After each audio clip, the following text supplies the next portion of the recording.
ሰላም የኢትዮጵያ ሕዝቦች ዛሬ በፊታችሁ የተገኘሁት የትኛውንም ብሔር፣ ቋንቋ፣ ሃይማኖት ወክዬ ሳይሆን በሀገር ውስጥ ራሳቸውን መናገር የማይችሉ ራሳቸውን ሪፕሬዘንት ማድረግ የማይችሉ ኢትዮጵያውያንን ወክዬ በፊታችኋለሁ። ምናልባት ከዚህ በፊት የተናገሩት ሰዎች እንደተናገሩት እኔም ደግሞ ኢንፈሲስ ሰጥቼ መናገር የምፈልገው አንድ ቦታ ላይ ነው።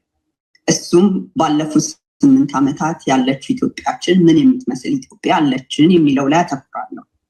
ምናልባት በታሪክ በዘመናዊ የኢትዮጵያ ታሪክ ማለት ነው ቲም ለማ፣ ቲም ገዱ፣ አብይ አህመድ የሚሉ ሰዎችን በሰማን ጊዜ ዛሬ 8 ዓመት በሙሉ ተስፋ፣ በሙሉ ኃይል፣ በሙሉ ድጋፍ ኢትዮጵያ የምንላትን ኢትዮጵያ የምናይ ስለመሰለን በሙሉ ኃይላችን ደግፈናቸው የመጡ ቲሞች ነበሩ።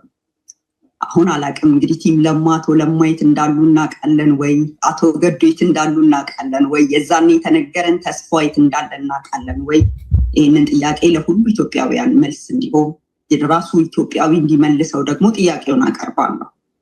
በቅርብ ጊዜ ምናልባት ከ2-3 ቀን በፊት ከወዳጆቼ ጋር ስለ ኢትዮጵያ እያወራን ነበርና ከወዳጆቼ አንዱ ምናለኝ፣ መቅደስ ኢትዮጵያ ውስጥ እኮ ብዙ አበቦች ተተክለዋል፣ ብዙ ዛፎች ተተክለዋል፣ ብዙ የመንገድ ዳር መብራቶች ተተክለዋል፣ ብዙ ፋውንቴኖች ተተክለዋል፣ ብዙ ሪዞርቶች ተሰርተዋል፣ ኢትዮጵያም አድጋለች አለኝ። እድገት ግን ምን ማለት ነው ብዬ ደግሞ እኔ ጥያቄ ጠየቅኩኝ። የማን እድገት? ምናልባት ብዙ አበቦች ተተክለው ይሆናል፣ ግን ብዙ ህፃናት፣ ብዙ ወጣቶች፣ ብዙ እናቶች፣ ብዙ አባቶች ሞተዋል።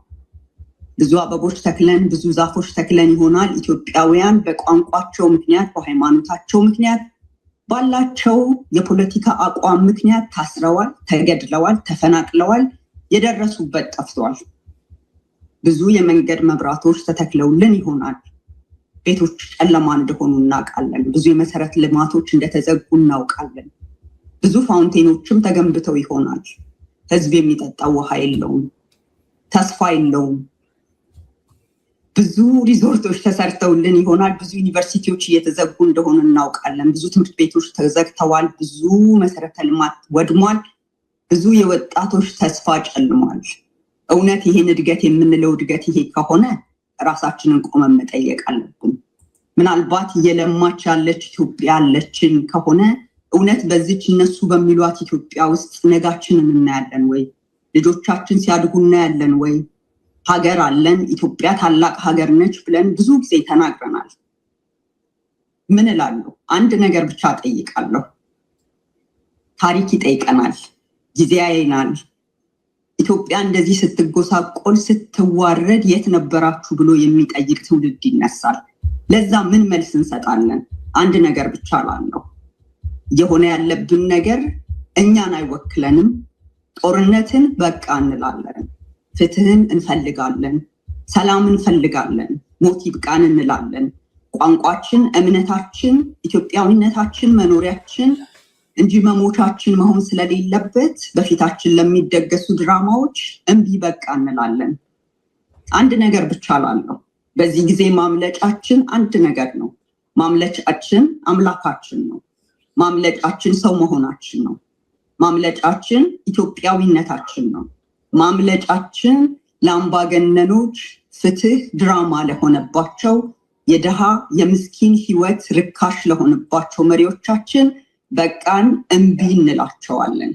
የዛን ጊዜ ከዚህ በፊት መሪዎቻችን፣ መሪ ደግሞ በስያሜው አገልጋይ ነው። የአገልጋይ ደግሞ የእድሜ የሚለካው በተገልጋዩ ሰው የአገልግሎት ውጤት ነው።